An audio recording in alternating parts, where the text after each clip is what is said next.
ابتدا السلام علیکم ورحمۃ اللہ وبرکاتہ۔ آج کی ہماری کہانی ایک ایسی مثال ہے جو ہمیں بتاتی ہے کہ ہمارے نبی حضرت محمد مصطفیٰ صلی اللہ علیہ وسلم کا دل کتنا نرم، عظیم اور معاف کرنے والا تھا۔ یہ واقعہ ہے طائف کا۔ کہانی جب مکہ کے سرداروں نے نبی پاک صلی اللہ علیہ وسلم دعوت اسلام کو جھٹا لیا، مذاق اڑایا اور یہاں تک کہ ظلم و ستم شروع کیا، تو آپ اللہ کے حکم سے طائف مکہ سے تقریباً 80 کلومیٹر دور ہے۔ نبی پاک صلی اللہ علیہ وسلم کا دل غم سے بھرا ہوا تھا مگر زبان پر تھا شاید یہاں لوگ حق بات سن لیتے۔ آپ صلی اللہ علیہ وسلم نے وہاں کے سرداروں سے ملاقات کی، ان کو سلام کی دعوت دی، مگر افسوس طائف والوں نے نہ صرف انکار کیا بلکہ بدتمیزی اور گستاخی کی انتہا کر دی۔ انہوں نے بچوں اور غلاموں کو نبی پاک صلی اللہ علیہ وسلم کے پیچھے لگا دیا۔ وہ آپ صلی اللہ علیہ وآلہ وسلم کو پتھر مارتے رہے۔ آپ صلی اللہ علیہ وسلم کے جسم سے خون بہتا رہا۔ آپ صلی اللہ علیہ وسلم کی نالین جوتے خون سے بھر گئے۔ دعائے کرب اس دردناک حالات میں نبی کریم صلی اللہ علیہ وسلم ایک باغ میں آ کر بیٹھ گئے اور آسمان کی طرف دیکھ کر اپنے رب سے یہ دل کو چیز دینے والی دعا کی: اے اللہ، میں تجھ سے فریاد کرتا ہوں، میری کمزوری ہے بس، اور لوگوں کی طرف سے ذلت کی شکایت تجھ سے کرتا ہوں۔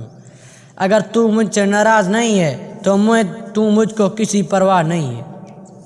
فرشتہ آتا ہے، اسی وقت حضرت جبرائیل علیہ السلام نازل ہوتے ہیں اور عرض کرتے ہیں: یا رسول اللہ صلی اللہ علیہ وسلم، اگر آپ حکم دیں تو میں ان پہاڑوں کے فرشتوں کو حکم دوں وہ طائف کے دونوں پہاڑوں کو آپس میں ملا دیں اور یہ قوم تباہ ہو جائے۔ لیکن نبی رحمت نے فرمایا: نہیں، مجھے امید ہے کہ ان کی نسل سے کوئی اللہ کو ماننے والا پیدا ہوگا۔ صحیح بخاری۔ نتیجہ اور سبق: کیا ہمیں اتنی عظیم اخلاق کا سوچ بھی سکتے ہیں جنہوں نے آپ صلی اللہ علیہ وسلم کو لولانک کر دیا؟ لولانک کا مطلب ہوتا ہے خون سے رت و رت کر دیا۔ ان کے لیے بھی آپ صلی اللہ علیہ وسلم نے بد دعا نہیں کی بلکہ رحمت کا در کھولا۔ یہ ہے ہمارے نبی پاک صلی اللہ علیہ وسلم کی اختتامات۔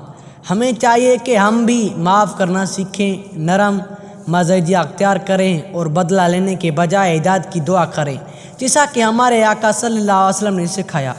اللہ ہمیں نبی کریم صلی اللہ علیہ وسلم کی سیرت پر عمل کی توفیق دے، آمین۔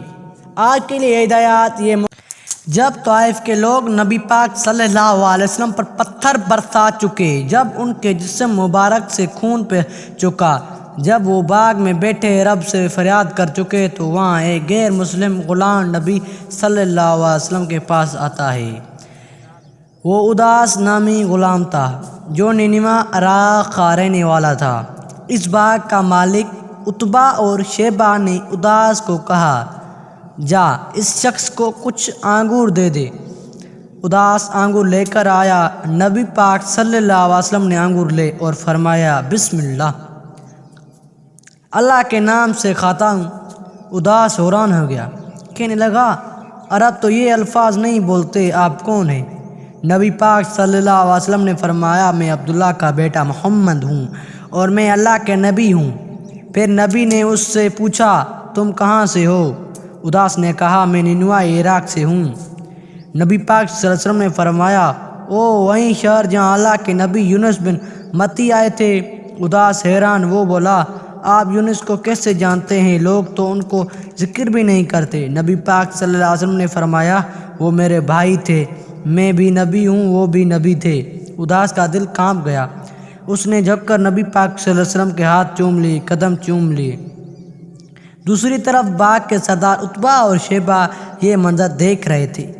وہ ایک دوسرے سے کہنے لگے: دیکھو، اداس بھی اس کا جادو میں آ گیا۔ مگر اداس کے دل میں ایمان کی روشنی آ چکی تھی۔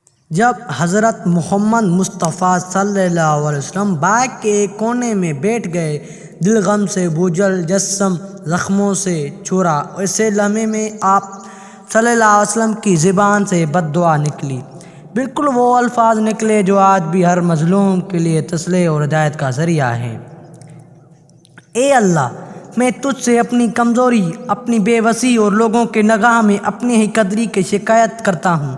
اے رحم الرحیم، تو کمزوروں کا رب ہے، تو میرا رب ہے۔ تو مجھ کس کے حوالے کرتا ہے؟ کسی اجنبی کو جو ترش روائی دکھائے، یا کسی دشمن کے جسے تو نے میرا اوپر مسطل کر دیا ہے؟ اگر تو مجھ سے ناراض نہیں ہو تو مجھے کسی کی پرواہ نہیں، تیری رضا ہے میری منزل ہے۔ یہ ایسی دعا تھی جو آسمانوں تک پہنچی۔ اتنے میں حضرت جبرائیل علیہ السلام حاضر ہوئے، ان کے ساتھ پہاڑوں کا فرشتہ بھی تھا۔ فرشتوں نے عرض کیا، اے اللہ کے نبی، اگر آپ حکم دیں تو میں ان دونوں پہاڑوں کو طائف کے لوگوں کو نصیحت و نابود کر دوں۔ لوگوں نے نبی پاک صلی اللہ علیہ وسلم نے فرمایا، نہیں، یہ میں امید رکھتا ہوں کہ ان اولاد کو پہنچائیں گے اور اس کی عبادت کریں گے۔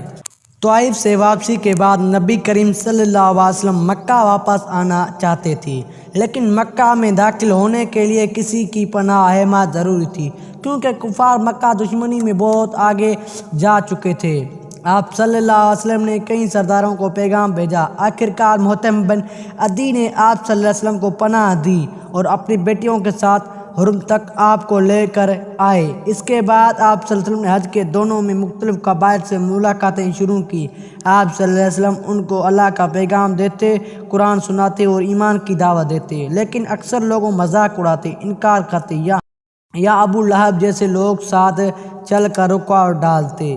اس دوران یثرب مدینے سے کچھ لوگ حج کے لیے تھے۔ نبی کریم صلی اللہ علیہ وسلم ان سے بات کی اور جب آپ صلی اللہ علیہ وسلم نے قرآن سنایا تو وہ بہت متاثر ہوئے۔ یہ لوگ مدینے واپس جا کر اسلام کی باتیں پھیلانے لگے۔ اگر اسلام